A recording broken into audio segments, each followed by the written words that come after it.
بسم اللہ الرحمن الرحیم الحمد للہ رب العالمین والصلاة والسلام علی رسولہ الکریم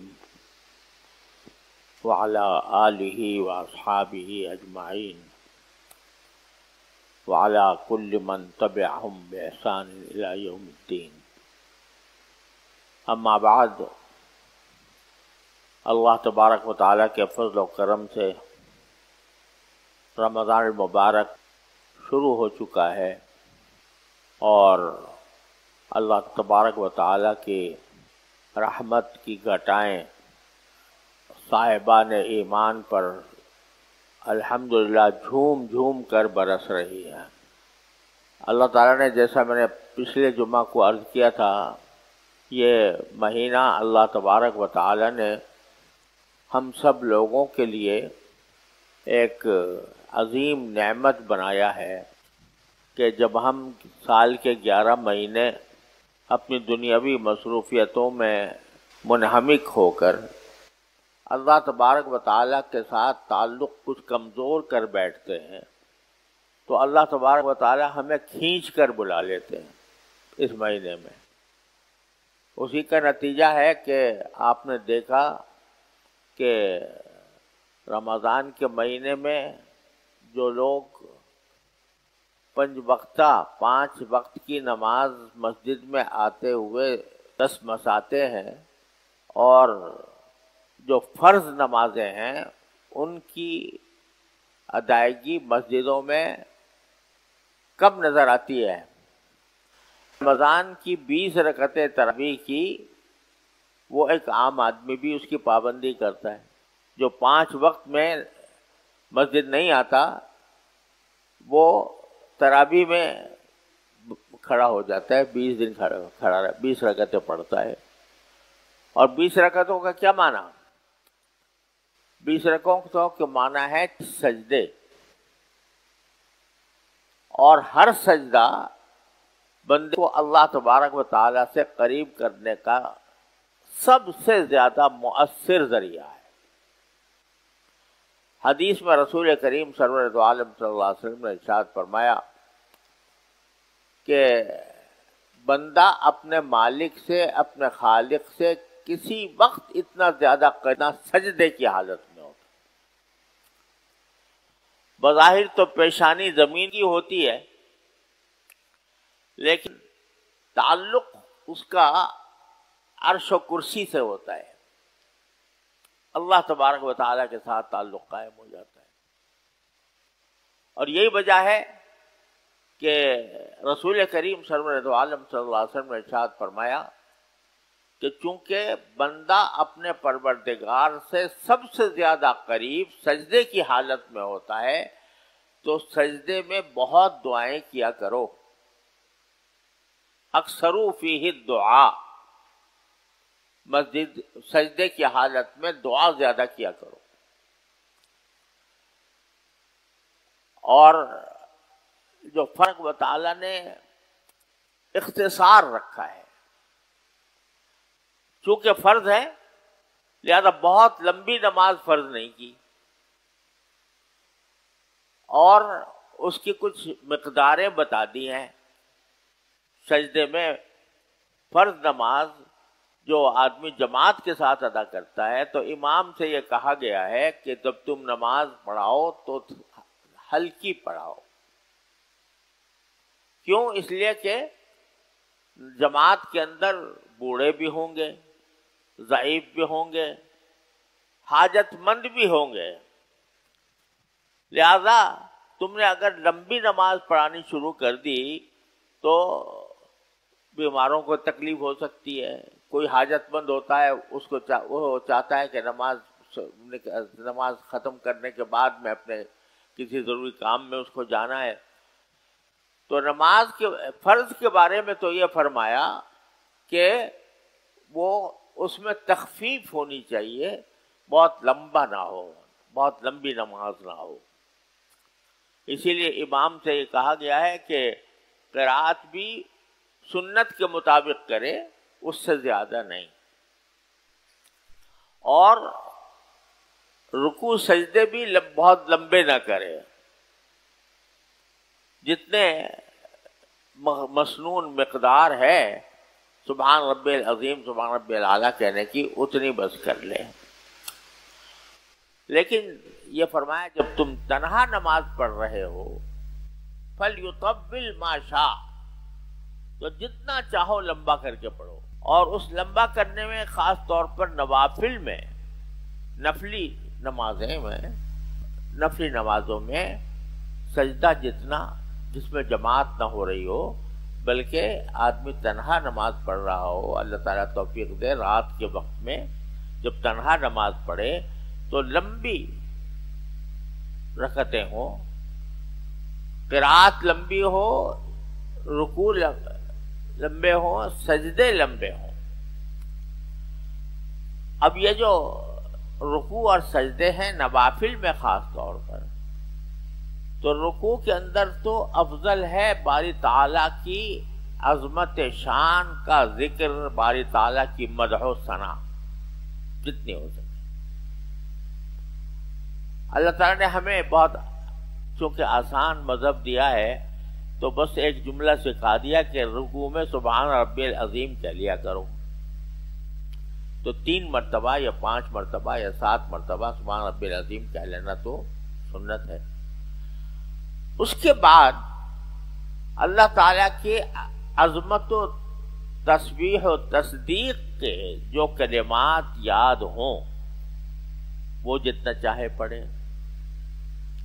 تو رکوع کے اندر باری تعالیٰ کی تسبیح، تقدیس اور تعظیم کے کلمات جتنے زیادہ ہوں، مثلا سبحان ربی العظیم سبحان ربی العظیم سبحان ربی العظیم، یہ بھی خود تعظیم کے کلمات ہیں. اس کے ساتھ اگر کچھ اور بھی آدمی بنانا چاہے سبحان الملک القدوس سبحان الملک الحی الذی لا ینام ولا یموت سبح قدوس ربنا برب الملائکۃ والروح.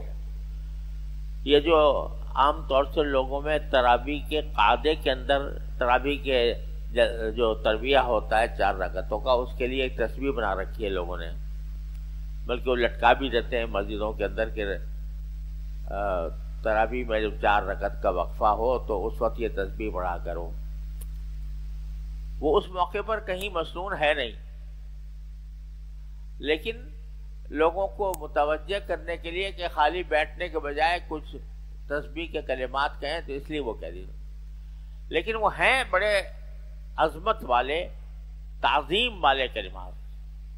سبحان ذی الملک والملکوت سبحان ذی العزت والعظمت والہیبت والجلال والجمال والکمال والجبروت سبحان الملک الحی القیوم الذی لا ینام ولا یموت سبوح قدوس ربنا ورب الملائکۃ والروح. یہ ہیں وہ کلمات. تو تراویح کے ترویح کے درمیان تو اس کا پڑھنا کہیں ثابت ہے نہیں، لیکن جائز ہے اور اچھا ہے پڑھے تو، لیکن کوئی سنت نہ سمجھے اس کو. لیکن رکوع کے اندر جب نفلی نماز پڑھ رہے ہوں تو نفلی نماز میں یہ تسبیح کے کلمات جتنا چاہے پڑھے، لمبا کرے رکوع کو رات کے وقت میں. اور دوسرا حدیث میں فرمایا کہ رکوع میں اللہ تعالیٰ کی حمد و ثنا زیادہ کی جائے، اور اگر کسی اور کو نہیں آتا سبحان ربی العظیم کی رٹ لگا لے، سبحانک اللہم بحمدک لا الہ الا انت وحدک لا شریک لک استغفرک واتوب الیک، اس کی رٹ لگا لے. لیکن سجدہ جو ہے اس میں رسول کریم صلی اللہ علیہ وسلم نے فرمایا کہ اس میں دعا کی کثرت کرو، دعائیں مانگو. دعائیں کون سی مانگو؟ وہ جو قرآن میں آئی ہیں، قرآنی دعائیں. ربنا آتنا فی الدنیا حسنۃ وفی الآخرۃ حسنۃ وقنا عذاب النار اکثر مسلمانوں کو یاد ہوتی ہے. اور جو رب اغفر وارحم وانت خیر الراحمین، رب اوزعنی ان اشکر نعمتک التی انعمت علی، ربنا لا تزغ قلوبنا بعد اذ ہدیتنا وہب لنا من لدنک رحمۃ انک انت الوہاب. قرآن میں جو دعائیں رسول کریم صلی اللہ علیہ وسلم نے سکھائی ہے، قرآن میں جو آئی ہے. اور قرآنی دعاؤں کے اندر یہ خاصیت ہے کہ چونکہ اللہ تعالیٰ نے خود سکھائی ہے، تو جب اللہ تعالیٰ خود سکھائیں کہ یہ دعا کیا کرو مجھ سے، تو بعید ہے اللہ تعالیٰ کی رحمت سے کہ خود ہی سکھا رہے ہیں کہ یہ دعا کرو اور پھر رد بھی کر دیں. یہ مشکل ہے. لہذا وہ دعائیں جتنی ہو سکیں سجدے کے اندر کرنا بہتر ہے. کیوں؟ رسول کریم صلی اللہ علیہ وسلم کا یہ ارشاد ہے کہ بندہ سجدے کی حالت میں اللہ تعالیٰ سے سب سے زیادہ قریب ہوتا ہے. فَأَكْثِرُوا فِيهَا الدُّعَاءَ، لہذا اس میں دعاؤں کی کثرت کیا کرو. قرآنی دعائیں اور وہ دعائیں جو رسول کریم صلی اللہ علیہ وسلم سے منقول ہیں، جن کو ادعیہ معصورہ کہا جاتا ہے، وہ مناجات مقبول میں لکھی ہوئی ہیں، الحزب العظم میں لکھی ہوئی ہیں، ان میں سے کوئی دعا کیا کرو.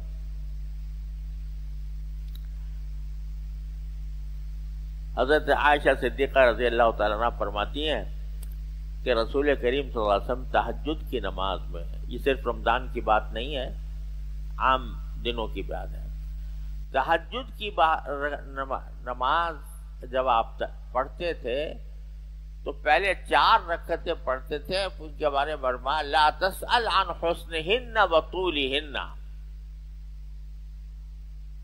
پوچھو نہیں کہ کتنی خوبصورت اور کتنی طویل نماز ہوا کرتی تھی. حضرت عائشہ کہہ رہی پوچھو نہیں، یعنی پوچھنے کے قابل نہیں، میں جواب نہیں دے سکتی کہ جب اگر کوئی مجھ سے پوچھے کہ کتنی اچھی نماز ہوتی تھی، کتنی لمبی ہوتی تھی، تو میں اس کی مقدار بیان کرنے سے قاصر ہوں.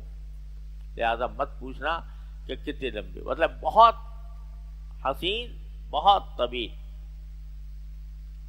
ایسے ہی پڑھتے تھے. یہاں تک کہ حضرت عائشہ صدیقہ رضی اللہ تعالی عنہا فرماتی ہیں کہ ایک مرتبہ اتنا لمبا سجدہ کیا، اتنا لمبا سجدہ کیا کہ مجھے ڈر ہونے لگا کہ کہیں روح تو نہیں پرواز کر گئی. لیکن جب میں نے قریب جا کر آپ کے انگوٹھے مبارک کو حرکت دی تو مجھے آواز آئی کہ آپ دعا کر رہے ہیں اللہم انی اعوذ برضاک من سخطک وبمعافاتک من عقوبتک واعوذ بک منک لا احصی ثناء علیک انت کما اثنیت علی نفسک. یہ دعا فرما رہے ہیں. کیا دعا فرما رہے ہیں؟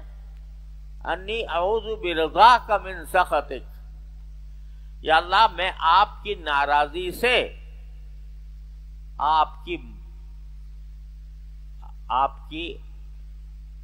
ناراضی سے، آپ کی رضامندی کی پناہ مانگتا ہوں. یعنی آپ کی رضامندی چاہتا ہوں، ایسی رضامندی جو ناراضی کو بالکل دور کر دے. یہ ہے سرکار دو عالم سجدے میں. وَبِكَ مِنْكَ، اور میں آپ کی پناہ مانگتا ہوں آپ ہی سے،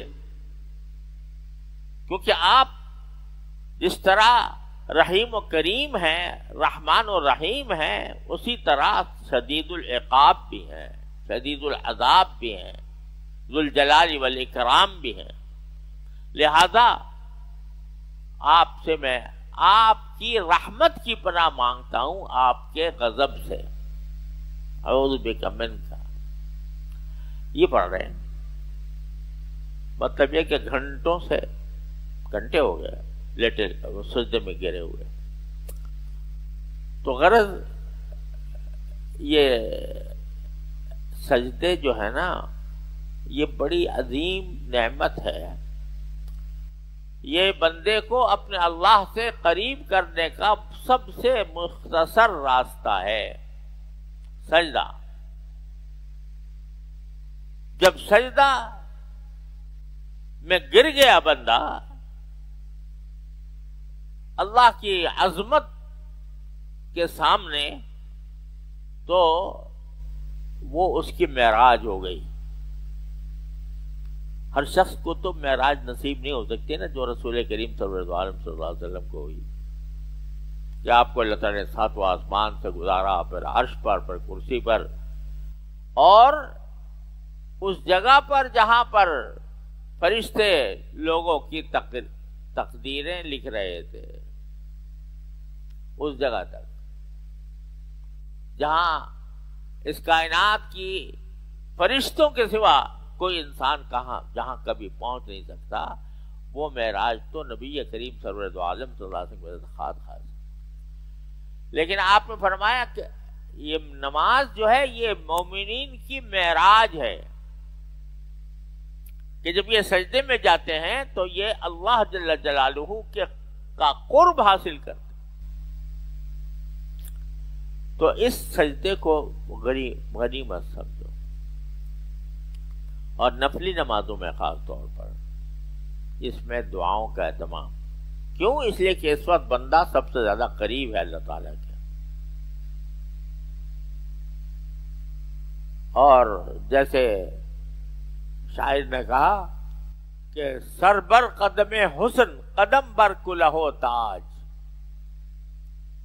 جب بندہ سجدے میں گرتا ہے تو گویا ایک طرح سے باری تعالیٰ کے قدموں پر سر رکھا ہوا ہے،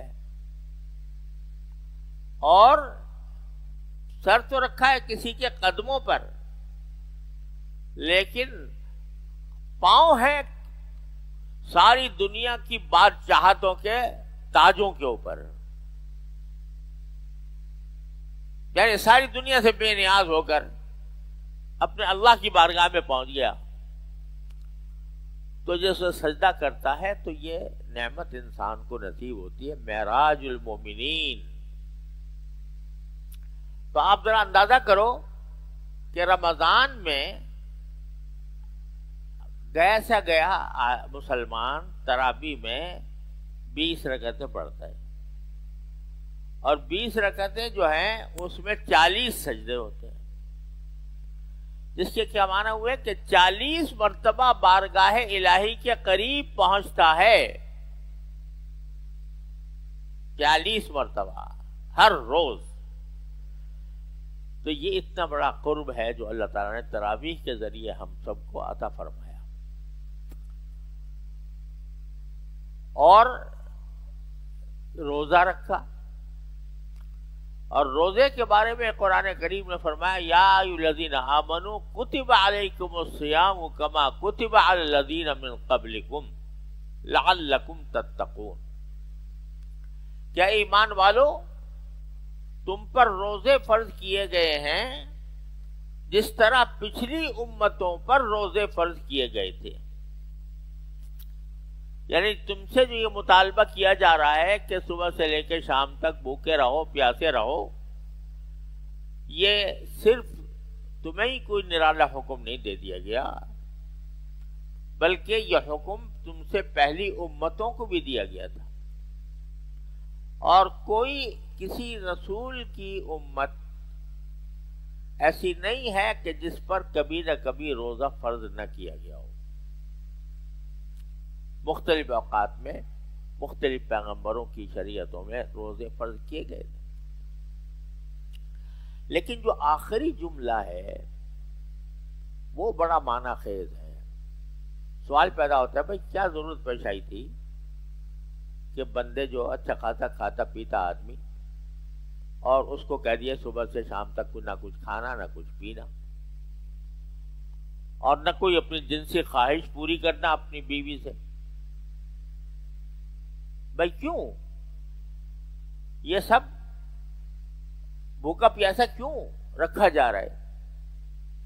کیوں پابندی عائد کی جا رہی ہے اس عمل پر جس کو اگر حلال طریقے سے میاں بیوی کے درمیان کیا جائے تو اس کو بھی ثواب کہا گیا ہے،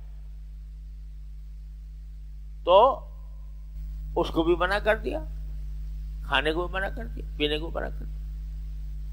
حالانکہ کھانا پینا انسان کی زندگی کی ضروریات میں سے. تو اس کی وجہ جو بیان فرمائی قرآن کریم نے وہ بڑی معنی خیز ہے. وجہ یہ بیان فرمائی کہ لعلکم تتقون، یہ ہم نے اس لیے روزے فرض کیے ہیں تاکہ تمہارے اندر تقوی پیدا ہو. یعنی یہ تقوی پیدا کرنے کی مشق کرائی جا رہی ہے رمضان میں. وہ کیسے کہ روزے میں کیا ہوتا ہے، جب بندہ روزہ رکھتا ہے تو وہ روزے کا مطلب یہ کہ بھوک لگ رہی ہے اور دل کا تقاضا ہوتا ہے کھاؤں، مگر کھاتا نہیں. کیوں نہیں کھاتا؟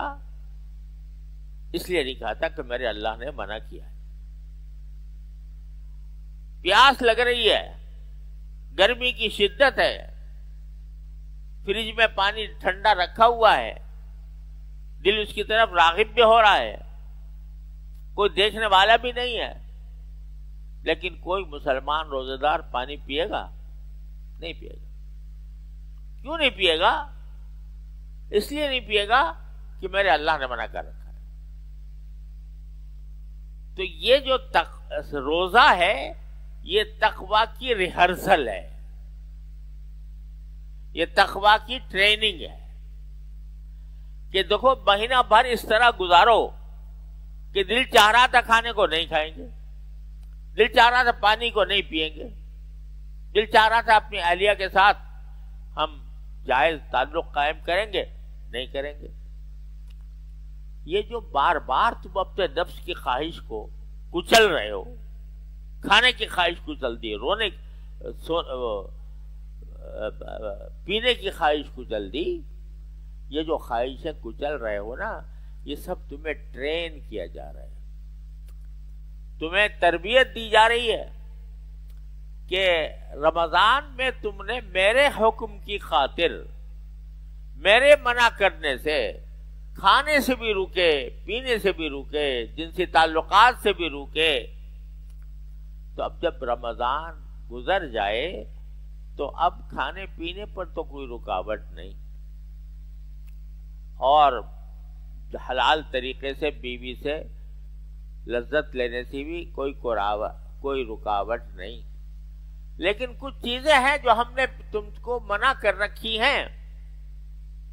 جس طرح تم روزے میں کھانے سے اور پینے سے رک گئے تھے صرف ہمارے حکم کی وجہ سے، اسی طرح اب دنیا میں تم سے کچھ چیزیں ہم نے منع کر دی ہیں. کیا کر دی ہیں؟ کہ تمہیں نظر کی حفاظت کرنی ہے، نظر کو غلط استعمال نہیں کرنا، کان کو غلط استعمال نہیں کرنا، زبان کو غلط استعمال نہیں کرنا. تو جس طرح وہاں کھانے پینے کی خواہش ہو رہی تھی مگر تم نے اس خواہش کو کچل دیا، اسی طرح باہر کی زندگی میں جو خواہشیں تمہیں ہو رہی تھی کہ فلاں چیز کو دیکھ کر مزہ لے لوں، فلاں فلم دیکھ لوں، فلاں الیاذ باللہ عورت رقاصہ کو دیکھ لوں، تو اس خواہش کو بھی تمہیں اسی طرح کچلنا ہوگا جس طرح روزے میں تم نے کھانے اور پینے کی خواہش کو کچلا تھا. یہ مشق تم سے کرائی جا رہی. تو اب یہ تو کوئی بات نہ ہوئی کہ مہینے بھر تو اللہ میاں کے فرما بردار رہے اور جائز حلال چیزوں کو بھی چھوڑ دیا اس کے کہنے پر، جو پہلے ہی سے حرام ہے، پہلے ہی سے ناجائز ہیں، چاہے رمضان ہو یا غیر رمضان، ان کو نہ چھوڑا. تو یہ کیسا روزہ ہوا؟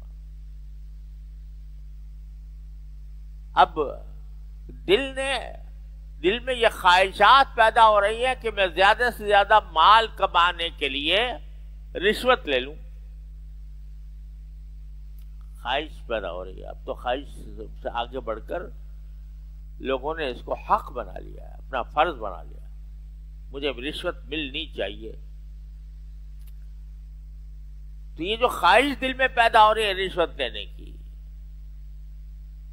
جس طرح تم نے روزے میں کھانے کی خواہش کو کچلا تھا، اس طرح اس رشوت کی خواہش کو بھی کچلو،